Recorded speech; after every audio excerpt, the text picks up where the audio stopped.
Greetings YouTube, welcome to my latest weapons build. I'm going to modify a baseball bat. Yes, something I've done numerous times before, but I'm going to try something different. I've decided I'm going to stud it with these. These are 10 number 10 3/4 inch sheet metal screws, and I'm going to stud them over onto here. And I've got, I think, 94 in this box. Whoever bought this used 6 of these, and then that was it. I bought it at a yard sale. I think I paid 30 cents for it. I bought 3 items. I paid $1 for the. I think I paid $1 for the whole lot, and so 33 cents to get those. So not much at all. And to lay this out, it occurred to me that I wanted to space it. I'm like, how am I going to do that? Then I realized the universe has flexible fabric style tape measures for doing tailoring and such, working with fabric. And this is a nice one. It's from Japan, and it's got millimeters and inches. I'll be using the millimeters. And that means I can come around this and mark off specific distances for the spacing of vertical lines. So I'm going to make some pencil lines going the length that I want to work with. I'm thinking I'm coming probably down to here. Yeah, probably down to there. I'll figure out what that is. What is that? Yeah, it's roughly 9 inches. But the span of my fingers is roughly 9 inches. So roughly 9 inches.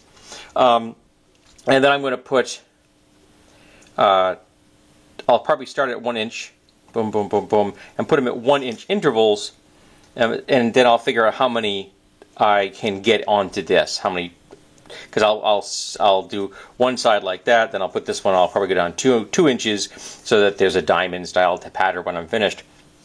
Because that is to one vertical, just horizontal row. That's kind of boring. So I'll figure out how many that will come out to, and then figure out, how many this is going to work out as far as needed. So if I have 9 inches, so that's 8. If I divide it in quarters, that's 64. If I go one more, that's 72. So yeah, if I do 72, that would work. If I go a little bit longer, if I go 72, that would function. If I do this into quarters. And by doing it this way, I can measure the exact distance. I don't know what it is yet. I haven't measured it yet. And then divide that in 8, and then just put the boom, boom, boom, marks all the way around, and then use a square to make nice straight lines on those measurements. And then I can use the tape measure to mark around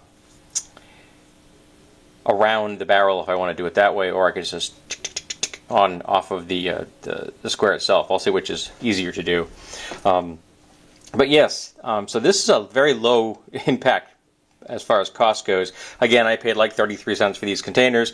I paid, I think, 25 cents for this bat at a community yard sale.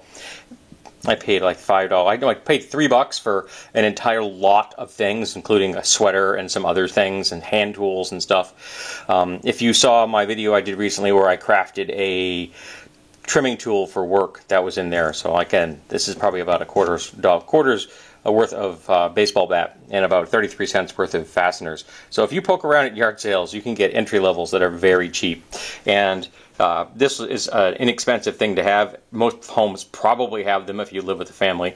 A hand drill, I'm just going to probably use a hand drill on this one, probably easier that way. I don't know if setting up my V-block is going to be worth it or not. I'll think about it. I also have to figure out which size hole I need for these, so I don't make it too big or too small. If you make it too small, you run the risk of splitting it. Make it too big, you're not going to sit tight. You don't want that to happen. Alrighty, so let's figure out how large it is, the circumference. Then mark out 8 spots, and then we'll start making some lengthwise lines. So here we have the holes all laid out, and I discovered, much to my surprise, that using Imperial was actually better. So I used 7 inches because it was the barrel here is exactly 7 inches. So I used that divided by 8 is 875, which it comes out to 7/8 of an inch. And it doesn't cut. I didn't get it perfect like these two, is it here? Yeah, these two are a little bit too close together, but the rest of them look good. If I only get one that's slightly off, I can live with slightly off. And after having looked at this, and I'm like, there's a heck of a lot of holes here. I'm going to set up my V-block. My V-block will not only make the drilling faster for me, but it will also mean that I can set up a depth stop, which you can do on a drill bit in a hand drill if you just put tape on it, or I actually have a couple of steel collars that I can put on there if I want to, that they tighten up with a set screw on the steel collar that on the drill bit itself, but they're not perfect. It's much easier to have a drill bit set up with a depth stop on a drill press. So now I'm going to go set up my V-block, and I'm probably going to have to freehand this because this is so many holes, and drilling that many holes, I'm just not going to clamp it. It's just not worth it. So I'm going to figure out which drill bit size I want, and I will probably drill one, try it. If I like it, then continue. If it's too tight, I'll take it up to size. And I always try to err on the side of caution when it comes to drilling holes.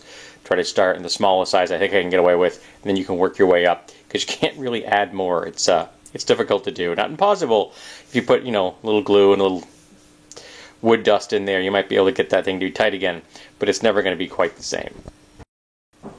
So all the holes have been drilled. So now I'm going to use this driver bit here in this, and I'm going to put it into my drill bit, into my drill, because that's going to make my life a heck of a lot easier than trying to do this by hand. It'd be very tedious. Even though this is square, I will make it work somehow.